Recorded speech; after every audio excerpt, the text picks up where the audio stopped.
Before I invite you to join the stage, perhaps we could start, but I need some help here. I'm a humble moderator, but I need some help to know if and when the live stream with Antarctica is ready. And as soon as it's ready, I will stop talking. But while you're still preparing, in order to keep the order, and because we have a very important moment after this, I would like just to give some rules or some points of order for our meeting tonight. I think they're here. Yes, so you are ready in Antarctica. I'll start very soon with you. So my name is Ashok Edissam. I'm the deputy to Ambassador Olivier Poivre d'Arvor, the ambassador for the poles and the ocean. And as his deputy, he's the special envoy of President Macron. We are working for the organization of the UN Ocean Conference. It's a bit linked, and that's the reason why we are all here with the cryosphere, but we have time, including tomorrow morning, to see the connection, of course, between that assignment, that means the ocean, and the poles. This evening, as I was saying, it's very timely, I would say, that we conclude the day, and we are midway towards, in this One Planet Polar Summit, by inviting actually thinkers, people who have enabled the conscious on the poles to be awoken in your different capacities and title, and I'm sure in the room as well, and that I'll make sure that we have time to interact, if you allow me, with the audience and the speakers from the different foundations dedicated to these three poles. I was saying it's very timely because I think this morning we had with Olivier and with Pascal Lamy also the sequence which was very clear that from la connaissance, I'll switch to French a little bit, de la connaissance à la conscience, de la conscience à la politique. So consciousness, politics, which include politics, of course. I work myself for the Minister of Foreign Affairs and the Special Envoy of the President of the Republic, but we also have with us representatives of civil society, of foundations or NGOs with us tonight. And then last component is action. And before we are able to connect with Antarctica, I wanted to say that without you, people from civil society, and I can see members of NGOs in the public, I see organizations that worked actively to link the consciousness to politics, to action, and without the work of all these foundations, and I won't present them all in details, they have very well made websites that you can go to, but between you try to create transdisciplinary approaches. And so without further ado, I'd like to thank Olivier Poivre d'Arvor, even though he's not here. I hope he'll see the recording. I want to thank him for making possible this live connection with Antarctica. I don't know if you can see us. Good evening.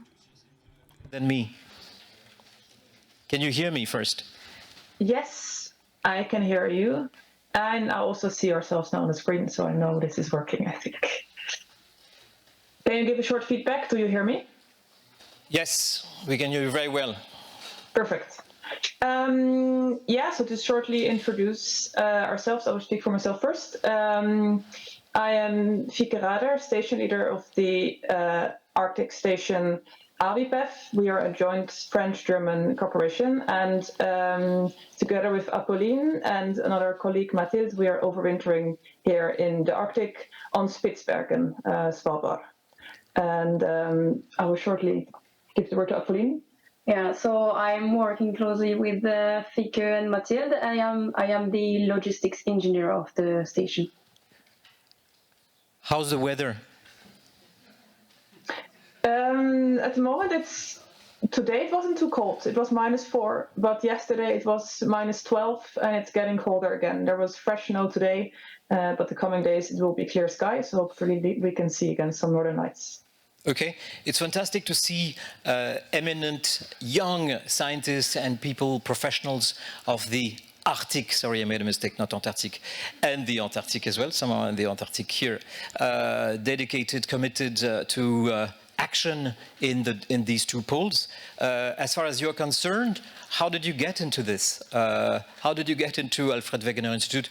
I don't know if Antje Boisius is with us now, but she is with us for the 3 days, and she's the co-curator of this Polar Summit. What is your own experience with the pole? How did you get into it? And is this your first trip to the Arctic? I'm sure no, but please let us know about your presence there right now. Yes, so speaking for myself, I started as a student actually at the Alfred Wegener Institute in 2019 it was. So I did an internship, I did my master's there, and during my master's I went here for the first time in 2020 to Ny-Ålesund, the village we're here on Spitsbergen. And following that, I did the first overwintering here 15 months as an engineer here in the observatory, and now I'm back again for 15 months overwintering, this time as station leader. 15 months. So what is your daily life? I'm sure for everybody here who are used to the poles, especially the foundations, they can imagine, but maybe not people like me who have never been there yet. How is your daily life as far as your work is concerned, but also your daily life? I mean, speaking about the weather and speaking about the day and the night and the seasons, how do you experience that in your 15 months long stay in the Arctic? Mm-hmm. Well, first, the day-to-day life is very structured in a way because we all eat together in a canteen here on fixed time. So actually our day is in that sense very structured, which is good because it helps to keep the rhythm during either a very long day, from mid-April to end of August, the sun does not set, or during a very long night. And now the sun has set since 2 weeks and will not rise above the horizon until mid-February. Okay. So that is living in extremes in that sense. And what was your work today like? And what are you observing? What are you working on specifically these days with your colleague from France? Yeah. Maybe you want to answer this one. So today was a bit tough. So it's the winter already. We are preparing for next year. So it's a lot of checking all the equipment we've been using this season. Is it still working properly? Do we need to order anything to have it before the start of the next season? And today we also have every day we have the launch of a weather balloon. Today was a special launch. So once a week we launch an ozone sun. So today the ozone sun was launched by Fieke. And that also takes quite a lot of time to prepare the sound and yeah. And how does the system? How does the system of control work with, say, Alfred Wegener Institute? Do you speak with Antje and her team on a daily basis? How the connection? How does it work in your co-working space from the other side of the world? Yes, I'm not directly in contact with Antje, but we have a shared management between AVI and IPEF. So we have 2 weekly meetings with them. So it includes 3 people from the Alfred Wegener Institute and 2 people from IPEF. 2 weekly meetings, and on a daily basis, also for shorter questions, we are in contact with them. So that is directly a cooperation, and yeah. Fantastic. Just to end this direct, which is part of the performance of getting us straight to the matière of the matter, I would say, of the poles and with you.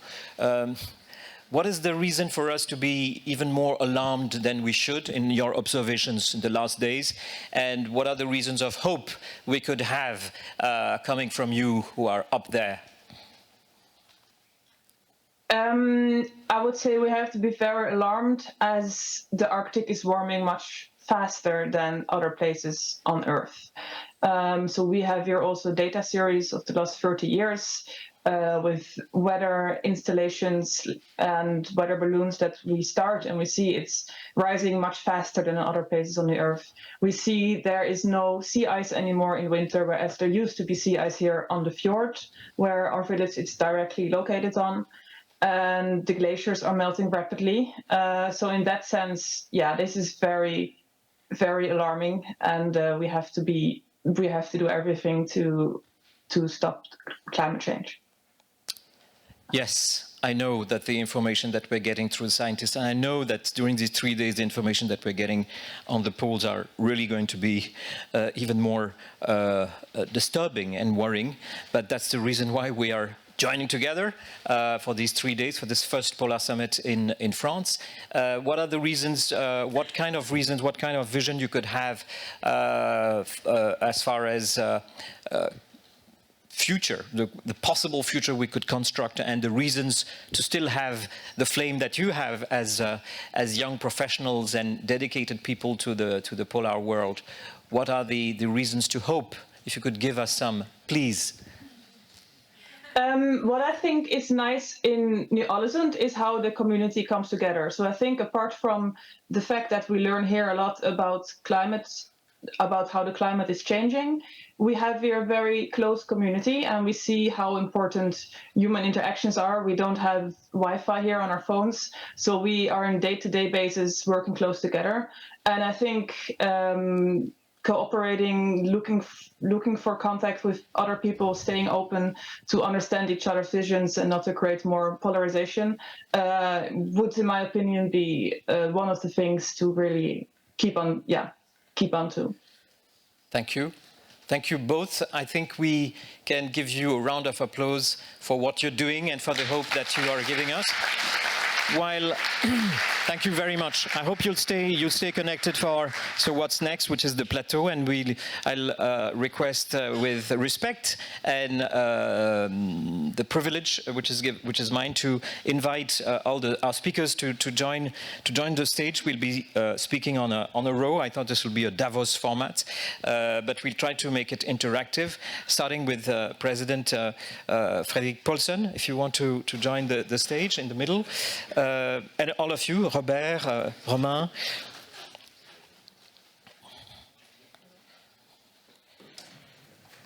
Ça, c'est le plateau d'avant.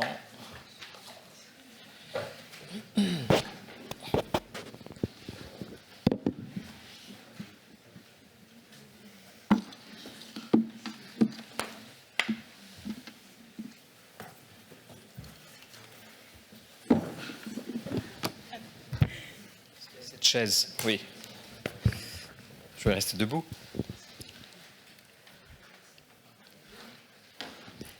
Thank you first for accepting this little hour with us. If you don't mind, I'll stay standing, but on the side, just to give you, pour vous donner la parole, messieurs, il y a beaucoup de...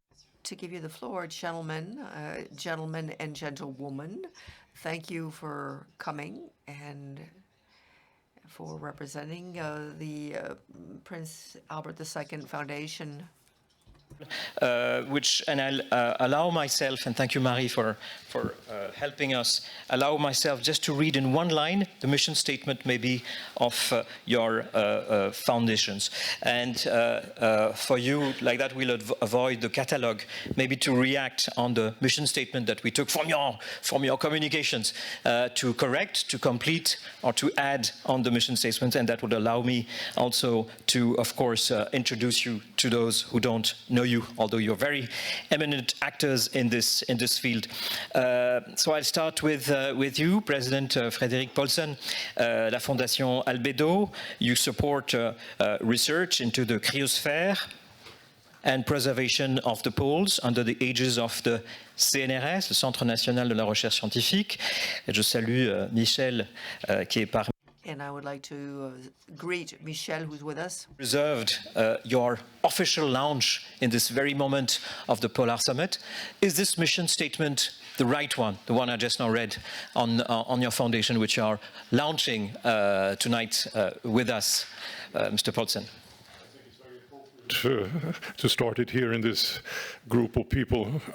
It's strange. I think I never met so many good friends in one place at once as here. So this is indeed the right time and place.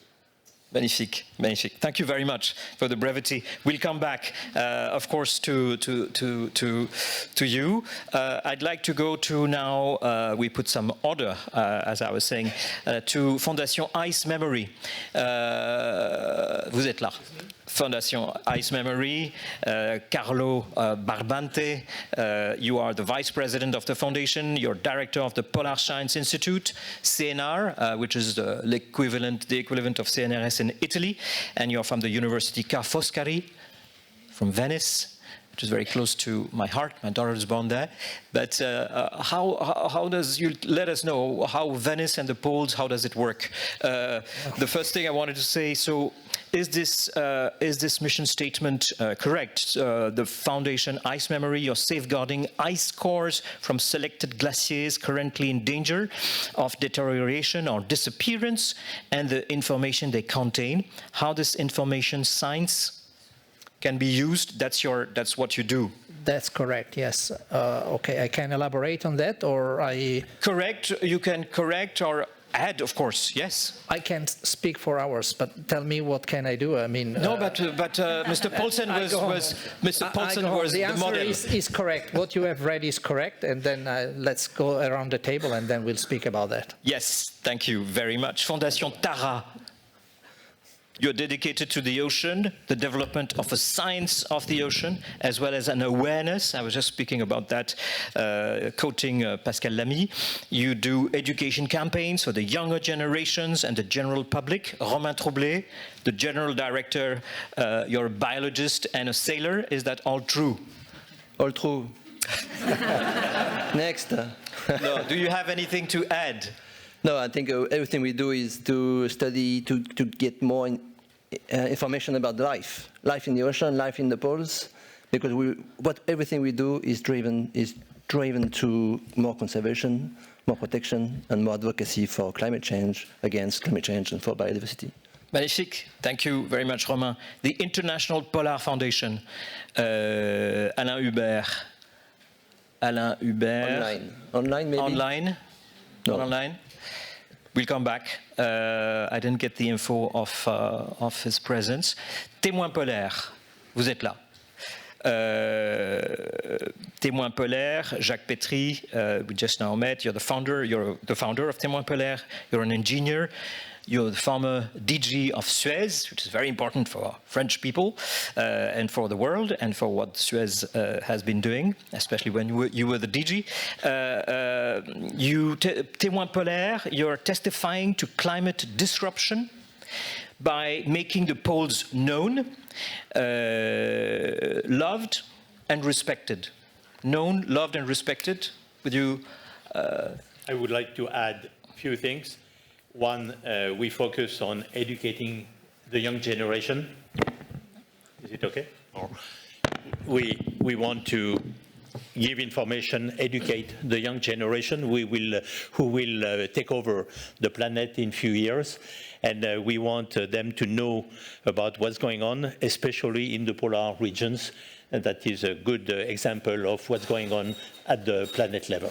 So you have, Mr. Petry, three, I would say in your mission statement, three key words: partnerships, studies, and awareness raising. You cope with that. Yes, and we even use a French word which is émerveillement, which is enchantment. We want to know the beauty of the poles, the beauty of the planet, and to then protect this beauty and this fragility of the planet. Enchantment, that's maybe a synonymous of hope we were discussing with our friends in the Arctic. The next one was supposed to be the Fondation Paul-Émile Victor Daphné, whom I worked with, but I don't see Daphné. So unfortunately, Daphné is not here. If you are listening, Daphné, bonjour. Fondation Ponant, Monsieur le Directeur Général, le CEO, Hervé Gastinel, you're the General Director. We have noted, in line with the objectives of creating more environmentally friendly tourism. The foundation, the Fondation Pona, aims to preserve the oceans and the poles. Thank you for having both poles, and promote exchanges between people. So oceans, poles, people. You support research, awareness raising, of course, and conservation projects. Maybe you should tell us what do you do in that field, because tourism we understand, but conservation projects, as far as the Ponant Foundation is concerned, if you would like to add something. With pleasure. Thank you. So yes, indeed, what you said is correct. In addition to that, I can simply add that we have a specific and dedicated program for biodiversity protection in connection with Conservation International on their plan to safeguard 18 million square meters of protected areas. And I would simply add to that that also our foundation, the Ponant Foundation, is also hosting our scientific programs based on our icebreaker, Le Commandant Charcot. And we'll probably come back to that, but we are supporting a lot of international scientific mission to the poles with that exceptional vessel. Thank you very much, Hervé.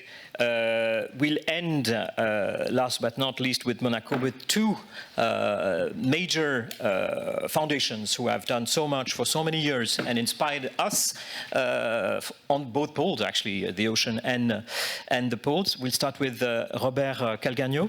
Robert, thank you for being with us, as usual.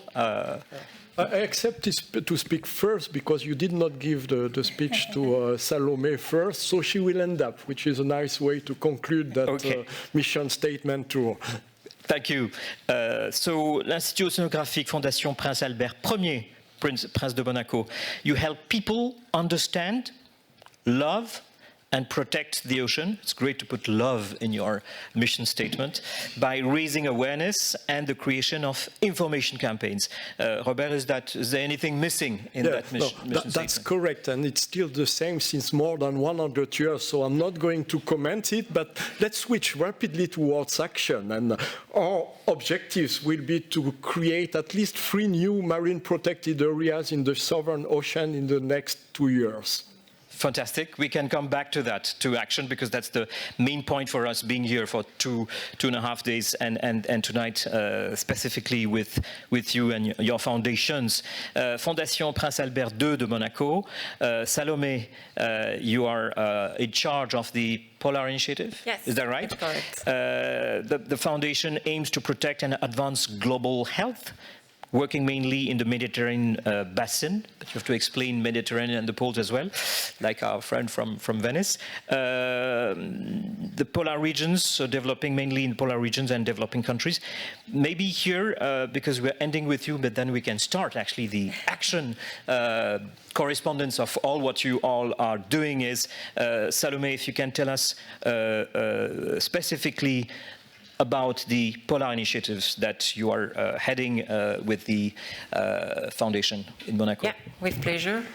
So what you said is correct, but we also launched since 2022 the Polar Initiative with, of course, Robert, that is our partner, the Oceanographic Institute, and also SCAR and IASC, that are also our partner. So the Polar Initiative is a way for the foundation to be a bit more, to have more action in the ground of polar region, because polar region have been an important area for our action since the beginning, but we want to go up front and take more action in there. So with this initiative, we have, of course, the enhancement of scientific knowledge, but we have also capacity building with a lot of young people. So we are supporting SCAR and IAS fellowship with this initiative, and we are also supporting project as a student on ice to bring young people to the pole, as we brought young people in the Concordia station in last June, so not long ago. So we are doing a lot more, and also continuing in supporting the different projects that we have that we supported, and nice memories that we are supporting. So it's a good example of what we're really proud to do at the foundation, and we hope to continue more with this initiative. Fantastic. So now we're ready to move into action and come back to each and one of you here. But before that, I would like first to salute him and then ask him to conclude maybe this session. And it's not only because we don't have enough chairs, but it would make sense, is His Excellency Olafur Ragnar Grimsson.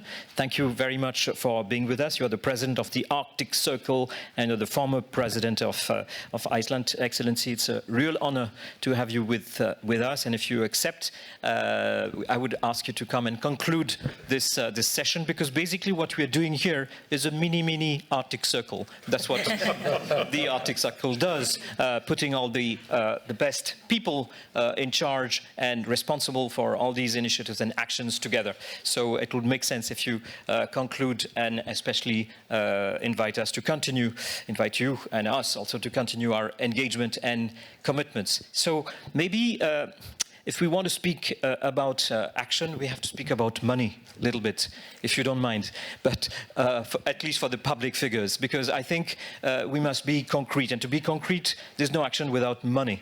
Public, private, and I think it's the same thing for the UN Ocean Conference that we are organizing.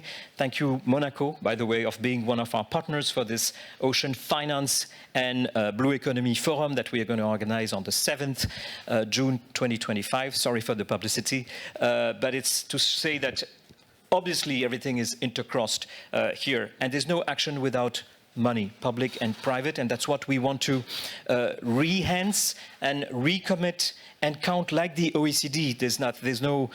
We're not reinventing the blue. The OECD, I don't know if you know this, the OECD has now decided in its metrics and its indicators to count the investment of the private sector in their accountability of sustainable development, including in the ocean, and I guess also in the poles. So all what you are doing actually should be counted in terms of figures, money, and metrics into the investment, public, but also private, in the sector. And we know, and especially Olivier, if he was here, would say this better than me, that without the private sector investing in the poles, there won't be much of action today. So President Frederik Paulsen, I don't want to embarrass, but about figures and about the launch of your fantastic foundation, Albedo.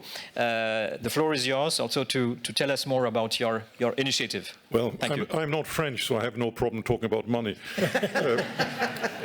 You know that most polar research worldwide is underfinanced, obviously. But I think the case of France is particular. If you look at France as a polar nation, it's quite astonishing. France has several stations in Antarctica. They're also represented in the Arctic, which we just saw here. And of course, then they have all the islands in the south. So it's really a polar nation. And my belief is, what I understand is that the French government putting in something like 25 million into polar research, which is completely ridiculous for the particular needs. Applause. So what we really need to do is to find new mechanisms of finding the necessary funding, particularly in France. I mean, it goes for other countries also, but every country needs a special initiative. And France is relatively simple. We have to get as much money as possible, as quickly as possible. And the idea with this foundation, which I've set up, is to not just to give away the money which the foundation has, but to use the majority of this money to build up a way of finding additional funding for polar research on a French, European, international basis over the long term. And that's what we try to do. Fantastic. Thank you. If I may, and if your colleagues allow me, maybe we can stay a little bit more with you, because you're launching tonight this initiative. It's a great honor for us, for the One Planet Polar Summit, to have this launch with you, and you in person, and with your team here. Can you tell us more about the figures and also the structure of the foundation. Yeah, so we have started with 10 million francs as a beginning. We hope we will increase that. And we have been able to, have been kindly enough taken care of by the CNRS, who has a foundation where we are inside this foundation, so they help us to set it up. It's not just that it helps us with the administration, which in France, as you know, is very complicated, but it also gives us higher credibility against the authorities and against the various candidates for fundraising, which we will work with. So we hope that we will be able to start the activities in fundraising and various activities already next year. And we aim at first year raising at least 1 million, and then we will increase that, I hope, dramatically over the next few years. Okay, so this means a bit of competition here in raising funds, or am I?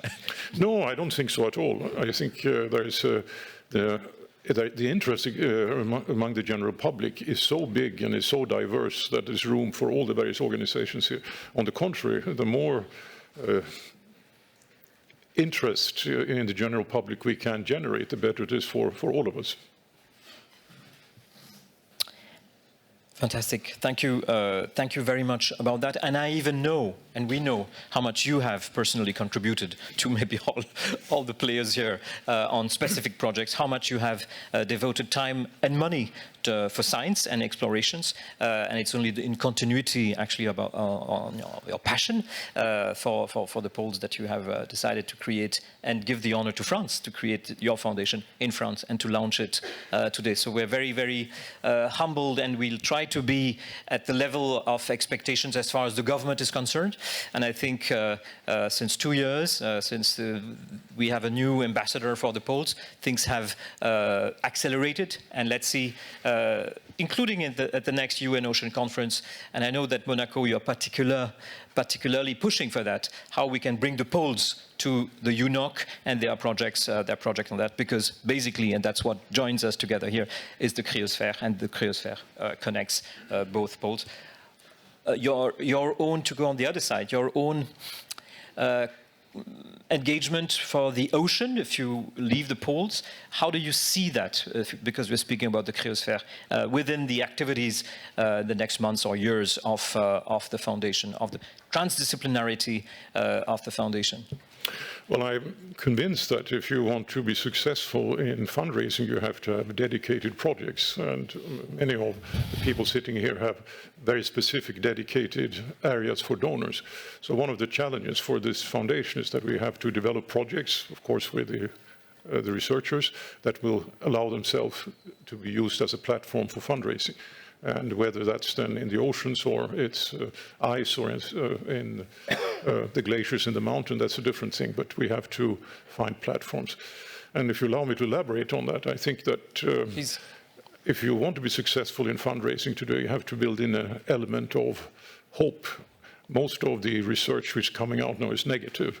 And I think potential donors have had enough of bad news that I don't know how many times today it has been repeated that the ice is melting quicker than anticipated and that it's getting warmer quicker than... I think we all know that. We have to refocus on solutions.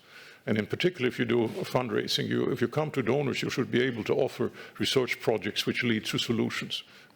Not just measuring the changes, but also trying to find ways, programs to mitigate the changes, and if we're lucky, even reverse them. Fantastic. I think you have touched the key point on which now I would like to elaborate the conversation here, and then with the audience, is the 4 Ps.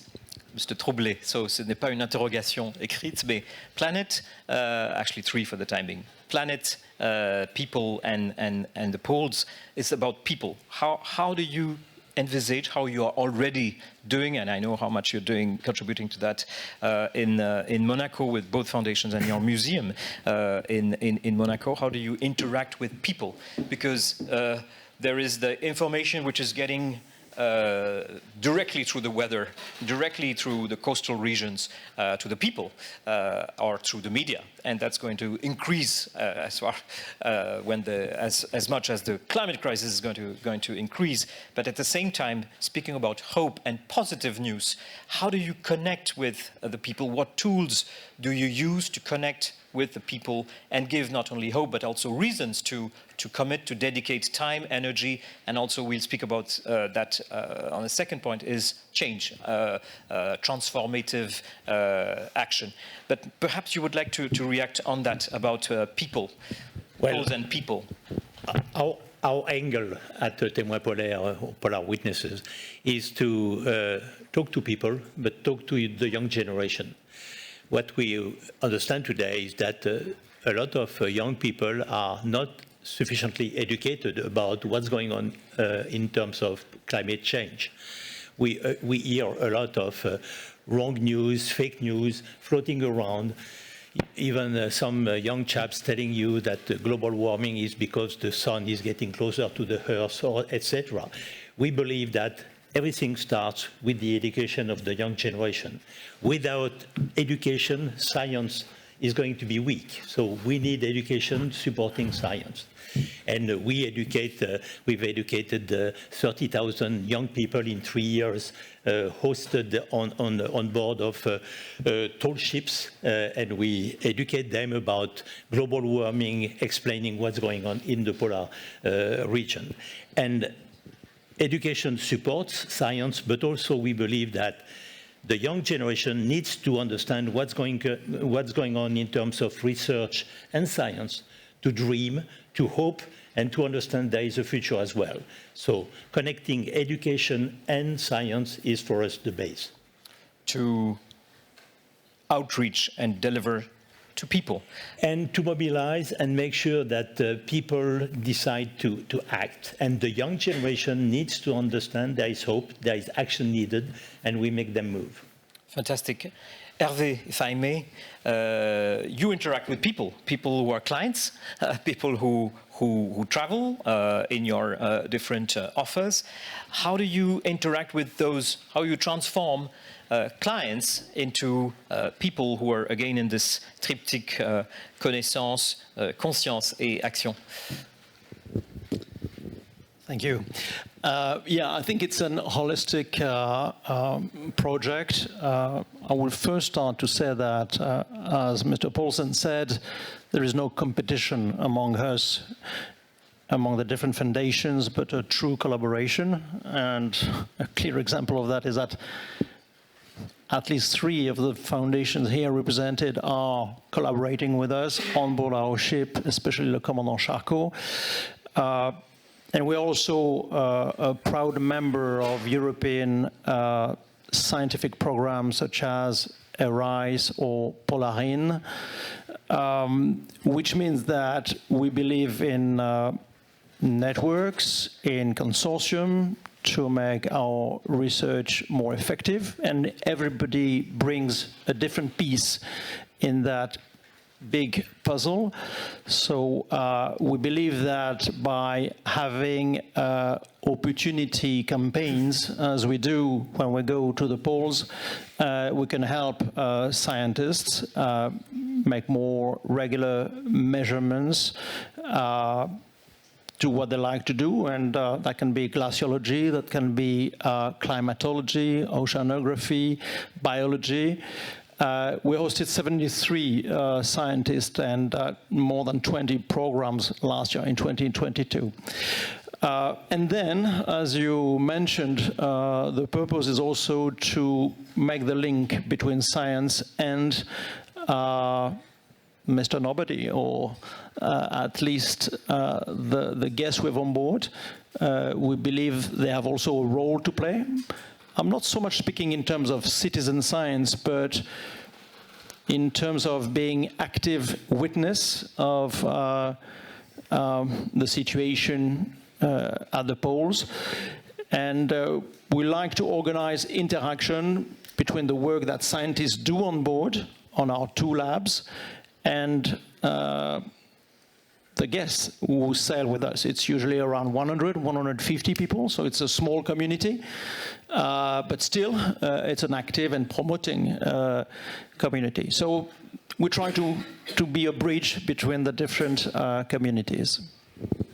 In terms of figures, Hervé, how many people are we talking about per year, for instance? How many people of what? By Ponant, of the outreach? Oh, okay. So obviously we are not only sailing to the poles or to the polar regions, but it's probably a quarter of our sailings, and we do around 400 departure per year, so that would be around 100 times 100 people. So that gives you a rough number. And just to come back also on figures on how much we invest in those different programs, we have a foundation with a capital of 5 million euros. We invested 2 million euros in our icebreaker to equip it with those 2 labs and equipments and people and scientific permanent people on board. And then we also subsidize different external missions. So that's basically the kind of resources we provide. Thank you. Very clear. Maybe I should go to the other side of the table with Romain before Carlo, about people and about, Romain, your campaigns. How do you measure the impact of your campaigns in terms of figures, of course, how much it costs, how many people you touch? How do you measure that in your different campaigns? How do you elaborate your campaigns and plan them? Thank you. So we are the doers. We are spending 300 days at sea every year since 20 years now. We've been visiting 75 countries across 250 port calls, with all the old port calls, with many kids and politicians and press coming on board. And also I would like to pay tribute to the scientists who take with us. When they sign with us, they sign for 15 years. When you start to work with us, you start to work for 15 years. The preparation of the missions, the launch of the mission itself that lasts 2 or 3 years at sea, non-stop, and then analysis for 10 years. So I see some of you guys in the room from the CNRS and from many other institutes. They are very well committed to the long-term research that we do. Metrics are the publications, and we have generated 1,000 publications in the last 6 years, 30 into Science, Nature, and Cell, which is the top scientific journals. But also metrics on kids in the schools. Today it's 150,000 school kids in France, 150,000 school kids in France every year. So it's a huge investment, and we have raised over the last, only the last 10 years, 45 million euros. We have invested on our private fund, family funds, 20% of it, and we have raised 75%, so 80% from donators, from public monies, or sometimes also, but also from 3 of the people around this table, from Monaco, of course, Exploration de Monaco, the Fondation Albert de Monaco, and also Mr. Frédéric Posson, who is helping us since a long time. So it's a nice collaboration. And but we have the eager to describe the issues, to describe the life on the planet, to describe how it changed. And also one of the solutions is to predict what's going to happen. And I believe that we need still to, listening to the scientists today, we need more and more predictions of what's going to happen to this planet and how we can mitigate it in the future. A bit like when you have a disease, you invest tons of millions of dollars to understand the disease, to try to find the proper reaction. So what we do is doing this, and we take this to the people, to the COPS systems at the UN, in France, of course, to Mr. Macron, and beyond. And to do this, we are 45 scientists full-time, salariés, staff, 45 staff full-time, whether they are sailors, polar in the future. Now we are building this boat. This will be ready in a year. We're still looking for funds. And if you want to know more about Sarah, a bit of publicity, in the Un Hebdo, very famous journal in France this week, you can find this nice journal for the 20 years anniversary of the foundation. Thank you. Congratulations for Congratulations for that. In the announcement, before we speak to a scientist, Carlo, if I may, from the university, just one word more from Romain about the Polar Pod. And so there's no announcement to make because now everybody knows that it's an ongoing project. But to come back to public support, I think that you received some good public support from the French government. Yeah, this is the Tara station, and this has been included in the French strategy for the poles, and it's been supported by the France 2030 pretty strongly because this project is. You have a figure? You have a figure? This project is a 20 million investment, and France has bring to this budget 13 million, which is 65%. Which is a very big part, and this is engaging us, honored, of course, but also it's kind of a pressure to use this such public money to deploy in the Arctic. So, but we are still on the course to do it, and it's a very fantastic project. And it's a pity we can't show that image because this is hope. This is a fantastic image of hope. It's a boat. It doesn't look like a boat, but it's a boat with an engine. And that will drift in the Arctic Ocean. So it's a small boat for science. So how many people can you be on board? So we can wait 12 people in the winter, 12, 6 staff and 6 scientists, and 18 in the summer. Then how do you qualify? What? How do you qualify to participate? I'm not sure you would qualify. No, we qualify on the same basis that the EPEV is doing, the TAF is doing, and all the polar stations are doing. It's both technical, scientific knowledge, but also psychology. And the idea is it's like rugby. The idea is to make a good team, not good personalities. So Very that's good. What is really, really hard to do. Thank you, Romain. Carlo. Thank you. The floor is yours about all what you want to say about the memory of the ice and the ice memory, but also the need of the scientists, because I think you're the only scientist here, the engineers, but scientists, you are the one. I'm the scientist, and let me explain a little bit what ice memory is. I mean, ice is not just frozen water, is more than that. We have seen it brings life, it takes lives sometimes. We have seen in the session before, it holds spirituality in Illimani, for instance, and there's a lot. And for us, scientists, is more than that. Is a book full of information that is written page by page, layers by layers. And so we get a lot of information out of these ice cores. And a lot of information about the current processes on climate and on the environment. But as you know, we do that in Antarctica, we do that in Greenland, but a lot of information, especially for on a regional scale, we get from the third pole, from high altitude glaciers in the Alps, in Himalaya, in the Andes and so on. But those glaciers are in peril, as we have seen today. They are melting at the very, very high speed, and we are losing the metrics, the water, but we are losing this invaluable information. So we will lost forever. So a few years ago, we launched this idea of ice memory. Before it's too late, we want to go in this high elevation site, in these glaciers, to collect ice cores, to study them, to characterize them, and to bring them to the safest place in the world, in Antarctica. So this is the spirit behind ice memory. It's not just that. It's not just the mechanical stuff and bringing people in the field and then moving ice to Antarctica. But we are thinking wider than that. We want to give a governance.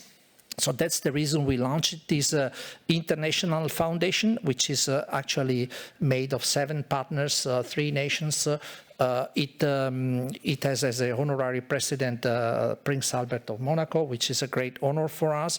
It's supported by UNESCO, recognized by Antarctic Treaty, because of course we have to bring ice into Antarctica. And we already started with a very ambitious plan to have at least 20 glaciers in the 20 years. So we are already at a good place. We already drilled 9 ice cores in the last few years. The last one literally a month ago in the Alps. And of course, we are bringing this ice to the best place that we can, is the sanctuary that we are building in Concordia Station. Actually, the only international station in Antarctica, which is run by France and Italy.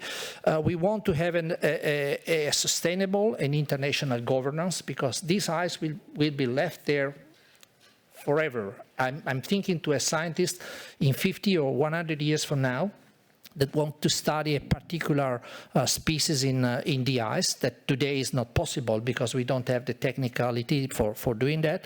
Well, it can apply for that ice, which is no longer available in the glaciers, but is still preserved in that ice core. So we need to guarantee a preservation of this ice. We need to also guarantee the accessibility to the ice in a very fair and open way. So we don't want to be restricted. So the Ice Memory Foundation calls on nation and international institutions for the future. We need to have a rapid and coordinated action to take care of all these. We need to support drilling operations. They are very costly. We need a lot of diplomacy. Some places are really difficult to reach for many reasons. And of course, we need to support a very long-term preservation of these storage. We are building this sanctuary in this fantastic place in Antarctica, and we call on philanthropists as well, because we have already had a very good relationship with a large part of this table. They took it very seriously, and we know very well that what we are doing is our very last chance to do that, because literally ice is disappearing under our feet. I tell you a story. We monitor a glacier in Switzerland, very close to Italian border, is in Grand Combin. For 4 years, we thought it was the right place where to go to drill an ice core, to have all the ice layer well preserved and the signal well preserved. We went there in 2021, and when we start drilling, the ice was like a sponge, full of water. So in few years, it was already too late. So we have to act now and to be very fast in collecting this ice core for the future generation of scientists. Thank you very much, Carlo. It's amazing what you are doing. With how many people do you do that at Ca' Foscari? How do you work in terms of structure? Well, it's not just Ca' Foscari. As I said, is an international foundation. There are 7 main institutions in Switzerland, France, and Italy working on that. We have a team that, there's 12 nations involved all together. A mission can bring together about 15 people in the field with the logistic and so on and so forth. Foundation is, of course, has a very large outreach program, because we think that communicating what we are doing is extremely important. It's not just retrieving the ice and that's it. We want to create literally something for the future. So, if I may, what is the budget, an annual budget? An annual budget. Well, and the cost of a mission, mission, what is the approximate cost? Well, I can be very precise because I signed a few things days ago. The mission in Colle de Lis that we just ended in the Alps, which is very easy because Alps is literally next door to us, it was 300,000, 40,000 euros. So compared to a budget that we have of around a few millions per year. Okay, thank you very much. Now we go back to the center of the table with two ears, 2 eyes, 2 legs in Monaco and in the world, dealing, engaging, converting a lot of leaders also in the polar to the polar issues, and for years now. Maybe we could elaborate more on the polar initiative first, and then we finish with Robert, Salomé. Yeah. Thank you. And if you have a specific announcement that you have reserved for us tonight, yes. I'd be very grateful. Nice. Well, I do. I'm sure. So, yeah, for the Polar Initiative, so as I said, we aim to go further than supporting the project. And of course, we are really happy and we are really proud of the project we supported. And we hope with particularly our partnership with SCAR and IASC and the Oceanographic Institute here, that we can go and bring more concrete action. So as you were saying, you were talking about also a way of bringing the people to the pole, and I think also showing them concrete action showing them the project that is working and how working is a good way to give hope and to the young generation, but not only the young generation. With the Polar Initiative, we also, so it was launched during the Polar Symposium that was in 2022, held in Monaco, where we bring scientists from both Arctic and Antarctic together. And so the announcement is that the next Polar Symposium will be soon, because it will be next February, end of February, so 22-23, February 2024. So it's going to be soon. 22nd, 23rd of February. Yes. In so, 2024. Yeah, exactly. Thank you for that. So yeah, it's going to be there in Monaco. And we are going to bring again scientists, but not only scientists, different stakeholders from both poles together in order to bring science to policy, science to people, and see which concrete action we can take with the initiative in the coming years and what we can do all together. I have a question. The Polar Initiative, is it initiatives that you update, that you planify, or it's the Polar Initiative with different projects inside? So and then how much does it cost, again? So it's the Polar Initiative, and within it we have different axes and different projects that we support. For the cost, I would say that right now what I can say, it's like the polar region have been for many years a really important region to protect for the foundation. And we have supported more than 60 projects right now, which is about 6 million euros. Thank you. Very clear. Robert Calgagno, Director General of Institut Oceanographique de Monaco.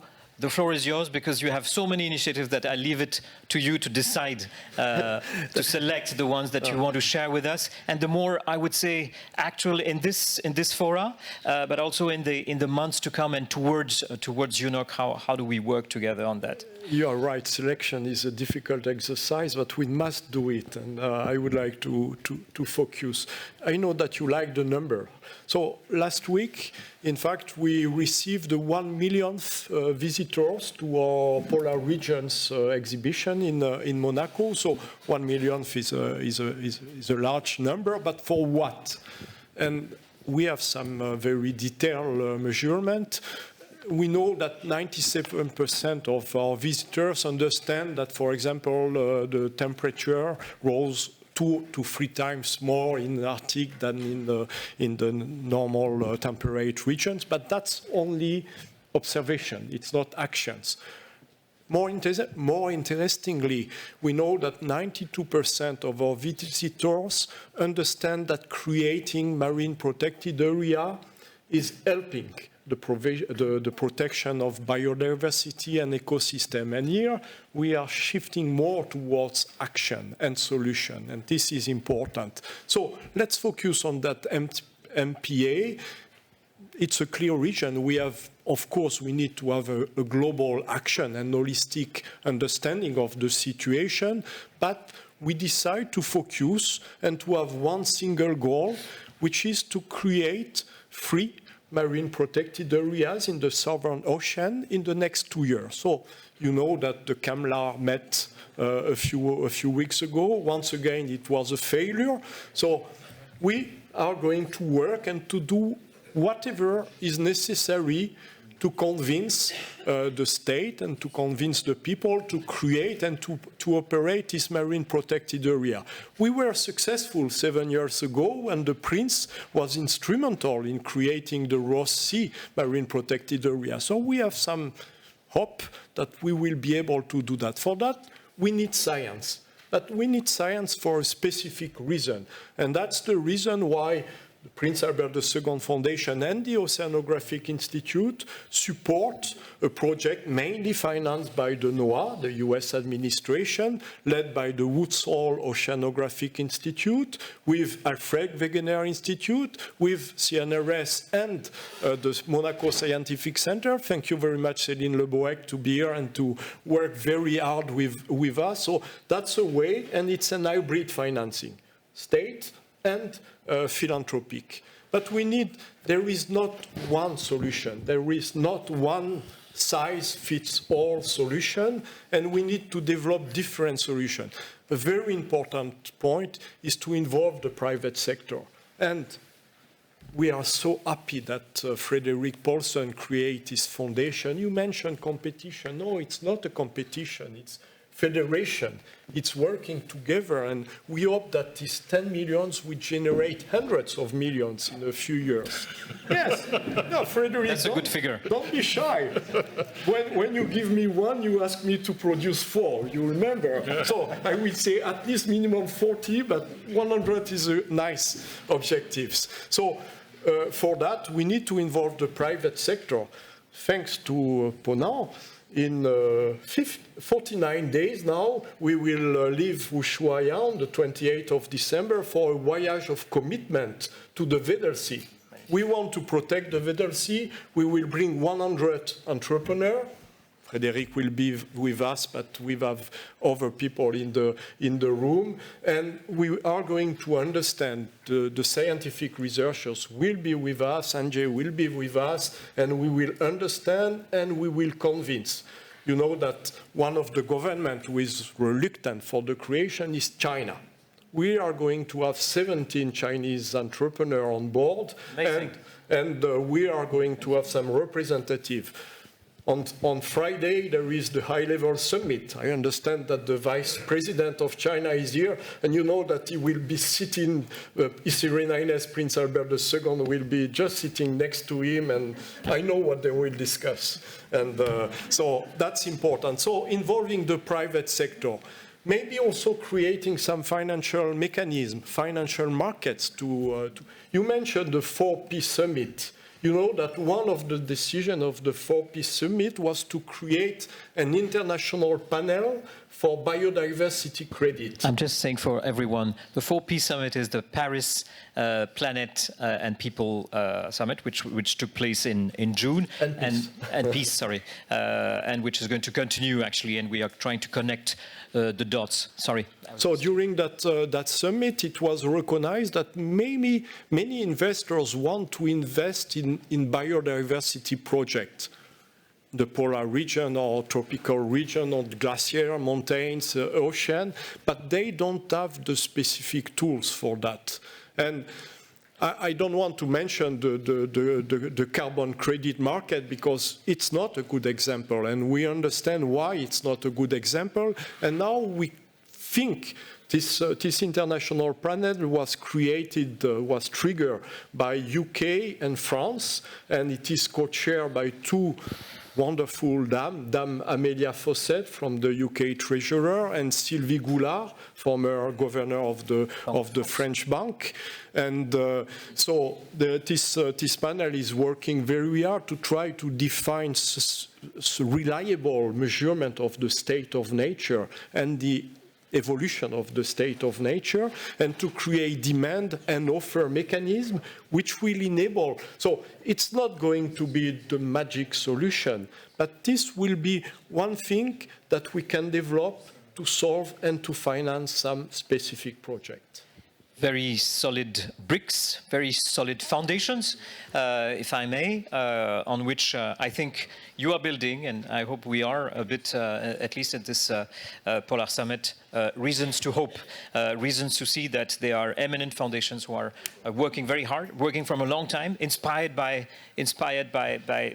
generations actually of committed people, especially in this domain of poles. We don't have the time to go into detail in the history. We don't have time to go into details of the geographies, because actually the 2 poles and the glaciers bring so many geographies together, and that calls for maybe at a later stage in this forum for multilateral commitments and engagements.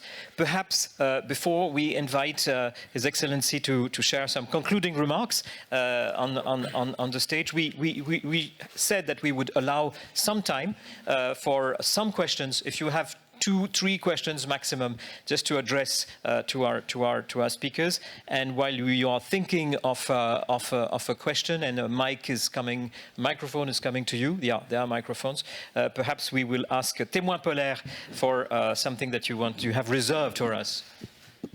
Thank you very much. It's hard to talk after Robert and his very impressive presentation. I just want to share with the audience some good news from our side with the support of some private financing. We just acquired a sailboat, polar scientific sailboat called ATCA. Some of you may know ATCA. It has been doing research in the Arctic and the Antarctic for many years. And we took the opportunity of buying this, and we are now launching, and I take this opportunity to talk to all of you, launching a call for project, because we would like to host scientists on board for the next 2, 3, 4 years for scientific projects, probably in Arctic first, but sooner or later in the Antarctic as well. Mathieu, who is going to raise his arm in the back, is there, and if you want more information about this opportunity, please talk to us. Thank you. Thank you, Mr. Petri. Thank you very much. So, are there questions from the floor to our, from the audience, sorry, to our floor? There, là-bas. Monsieur avec la cravate rouge au milieu. Hi, good evening. Mike Walker from a project called Silverfish. Maybe it's a question. Robert, maybe you provoked it. You mentioned the 3 marine protected areas in the Southern Ocean which need to be protected. You mentioned the success of the Ross Sea 7 years ago. As I think you also perhaps hinted at, the obstacle to those 3 further MPAs is Russia and China at the moment. Yet one of the obstacles they claim is that the Ross Sea has yet to prove its effectiveness. Mm-hmm. One of the obstacles to that is the resources, the funding of the research that's required to demonstrate it's working. We also know that many, if not, well, many polar and Antarctic research institutes are being reduced by states. And I guess then the question is, how do we source the funds to pay for the research to prove that MPAs are working such that we can have more MPAs? It's a bit of a dilemma. But not just, sorry, Robert, a question just to you, I guess, to the whole panel, and of course, indeed, to any representatives of states here who are reducing their research budgets. Thank you very much, Robert. Yeah. Oh no, the question is wonderful, and you are really specifically right to mention that the solution for you mentioned 2 questions, in fact. One is how to create 3 new MPAs and how to convince the states.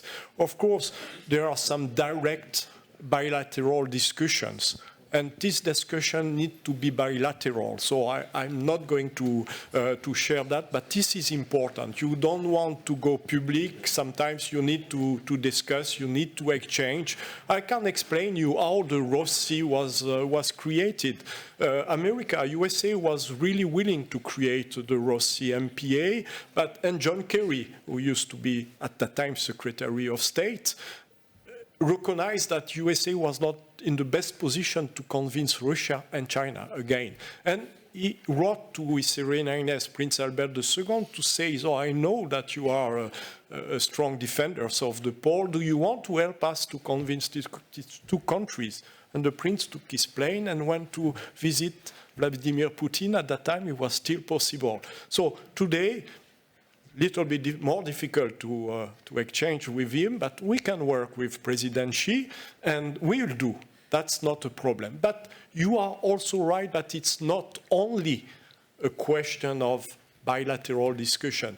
We need to provide strong scientific data for action, and we need to provide proof that MPAs are working. And this is a global system. We still need to improve the way the Ross Sea is operating, is being controlled, and that's really important. So we did not implement a system, a structure in the Southern Ocean yet, but we have done that in the Mediterranean Sea. Donna Bertarelli was here, and that she had to left, but the Prince Albert II Foundation and Monaco State create 10 years ago the Med Fund. It's a fiduciary fund clearly to finance the operation, the day-to-day operation of the network of marine protected area in the Mediterranean Sea. And presently, the Mediterranean funds assemble 32 million euros and is helping, is assisting, is providing finance for operation more so 14 marine protected area. It's not enough. And we have one single goal again for the Mediterranean Sea is 30 by 30, 30% efficient marine protected area by 2030. So we'll do that, and we will consider creating the same kind of mechanism for Antarctic and the Southern Ocean. But we need to work on the two systems, negotiation and foundation. Thank you very much. Maybe we can take 2 more questions from a gentleman from Nepal. And we really appreciated your comments this morning at the opening. And thank you for being with us. Thank you very much. I work in Nepal, but I'm from Bhutan. I know that President Paulson is very much involved. The microphone. With some work in Bhutan. And my question is, we've been hearing a lot about the North and South Pole, Arctic and the Antarctic. But how much appetite is there around the table for including the third pole, the Hindu Kush Himalayas, in your dialogue? Thank you. Well, as it happens, I was in Bhutan 3 days ago, and I had a meeting with the fourth king, and we just discussed this subject. And I think they are extremely aware of the importance. Bhutan is, of course, just a part of the Himalayas, but it's very important because there the water goes down to Bangladesh, and what is it, 300 million people living there now. It's a real issue because you can see how quickly the glaciers are melting. But again, we come back to this. So okay, we've determined that the glaciers melt, but what do we do about it? That's the question. Let's not just analyze and look into how quickly it's changing. Let's focus on ideas, what we can do, and let's try to put them in place. Please. Thank you very much. I think there was a reference to finding solutions and finding hope.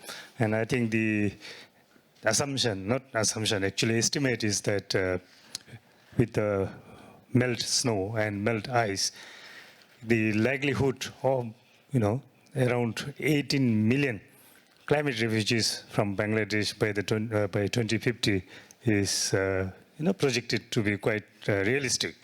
And likewise, around this area, you talk about Mumbai or Karachi or Shanghai, I've been talking earlier, the glacier melt contributes to the sea level rise. And of course, climate refugees is very much real. Where do they go? They're pushed down from the mountains and pushed up from the coastal areas. They would end up somewhere. And I think that is a real concern for all of us. And I think the investment in the Hindu Kush Himalayas, in the third pole, is an investment for the planet as a whole. So I would like to request all of you to consider that in future. Thank you very much. Thank you very much. And while we are passing on to the last question, I think there was a lady there. I just want to comment on that. That will be addressed tomorrow morning here in the same room at 9 o'clock. We are launching with Plateforme Océan et Climat and their network cities a new coalition. It's the vision launch of this coalition, which is going to be called Ocean Rise. Christian Estrosi has been mandated by the President Macron to carry the baton till Nice and bring together coastal cities, coastal regions, and des États insulaires, small developing islands, and because they're constituted at the UN as such, and bring to the table scientists, bring agencies like UNEP and UN Habitat on the table, and address exactly what you're saying, and in the same holistic manner of global affairs, global poles, actually. What's in the poles is a global affair, and that's the reason why we're here. I take the last, so tomorrow it's at 9 o'clock in the this room, and the Minister of Earth and Science from India is coming specifically for that and is going to connect us with the 9 coastal states of India, 7,500 kilometers of coast. So we are totally connected with that topic and, of course, the cryosphere. Madame, pour la dernière question, before we ask His Excellency to conclude. Thank you very much. I'm not going to take too much of your time. I'm Johanna Ikävalko. I'm the director of the Arctic Center at University of Lapland. Research is, of course, very important. I also used to be a researcher in my former life, before you get the kids and stuff, you know. I was a sea ice biologist. But one of the things that certainly should be developed and would require a good discussion and probably workshopping and brainstorming is science communication. How do we communicate the information and the knowledge and the science that we have to decision makers who can make a change? These foundations are an excellent example of successful science communication, but what about the decision makers? So that might be something of a challenge. Thank you. Thank you very much. Perhaps we'll ask His Excellency to reply to that question, because basically it takes us to another whole seminar. And basically it's the reason why we are here. Absolutely. For the 3 days. The 3 days are dedicated to reply to your question, and let's see the outcomes of that. That means bringing science people to the decision makers. And that's the reason we are having like 25 heads of states and governments and ministers joining during these next 2 days around President Macron. And that's also what the Arctic Circle has been doing for years. So it's an ideal transition. First, to thank and give a big round of applause to all our speakers at this roundtable. And perhaps I'll invite His Excellency to join us for a few words of, I won't say conclusion, but of a vote of thanks, you say, in the States. Well, thank you very much for inviting me to listen to the dialogue here from the States, and even more so for inviting me to say a few words here at the end.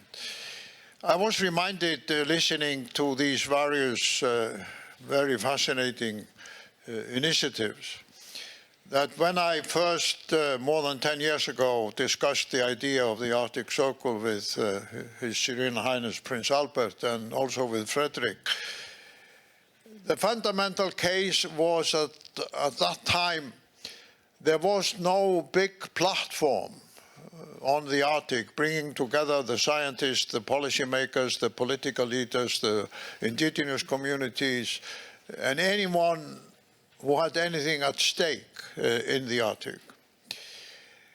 At that time, all the Arctic gatherings or initiatives were small scale and dispersed. And there was no place where they all came together. There was no square, there was no big tent. So we spent about a year or so discussing, can we do it and how should we do it?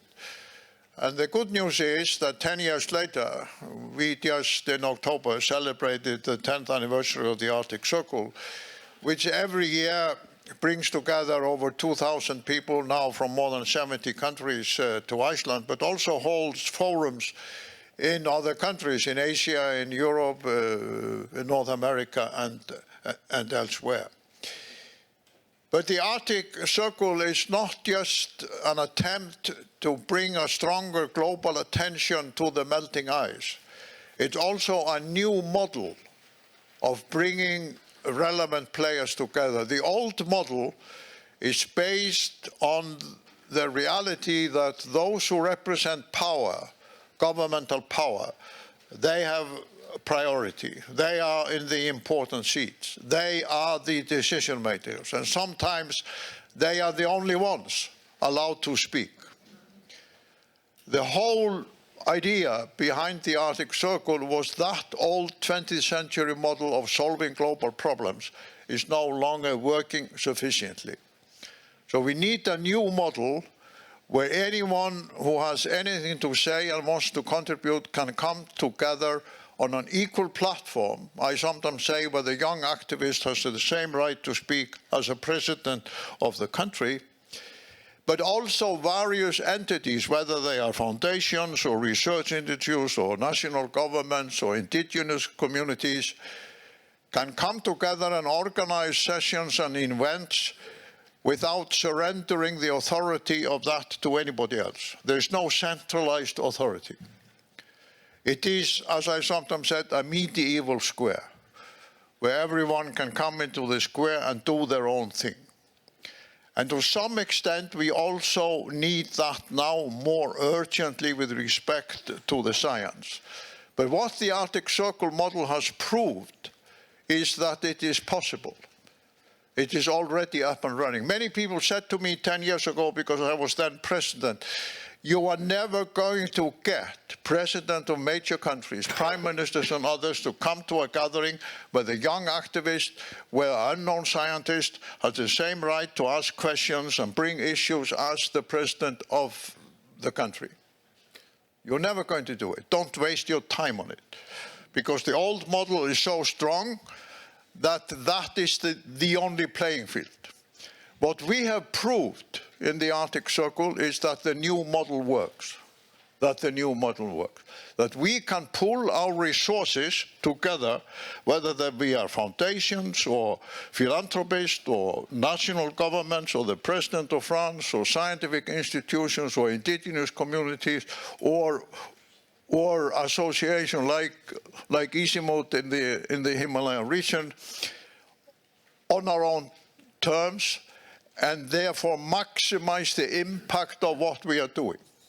Because quite frankly, before we did this, every Arctic gathering was small, 50 people, 100 people, 150 people. The different constituencies did not really talk to each other. And as was demonstrated here this afternoon, how can we bring stronger financial resources into not only the study on the ice, but as Frederick correctly pointed out, new solutions. Because as we all know, we are running out of time. We are simply running out of time. The Switzerland glaciers are not the only ones disappearing. They are disappearing everywhere. And in the Himalayan third pole region, by the end of the century, 70% of the glaciers will have disappeared, with dramatic impact of the river system of India, China, the whole food production of almost 3 billion people. Almost 3 billion people. And I sometimes say one of the reasons why we bring not only the poles, I prefer to say the ice, into this discussion, is that for most people it's difficult to understand climate as a concept. Even more difficult to understand climate change and that whole debate. That's why it's so easy to politicize it. But everybody understands ice. Everybody understands ice. What a melting of the ice looks like. And that is why we have this climate crisis, that the Greenland ice sheet is melting, the Himalayan glaciers are melting, the Antarctica is melting, the Russian tundra is melting. So if we really want to be successful in the climate challenge, we have to bring the ice up front. I prefer to say the ice rather than the poles, because the poles is a limited concept. The most part of Arctic Russia does not belong to the poles.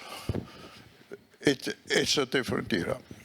And it will be fascinating, if I may say so, how President Macron then builds on the success of this polar summit in terms of scaling up this attention. So my concluding remarks is to point out we need a bigger tent. We need a regular bigger tent. And the Arctic Circle is, of course, ready to help to facilitate that, but above all, we have proved that that model works. But let us also be aware that even if we got billions of euros into research on glaciers and the ice in the next few years, even if somebody came with an enormous amount of money into the research.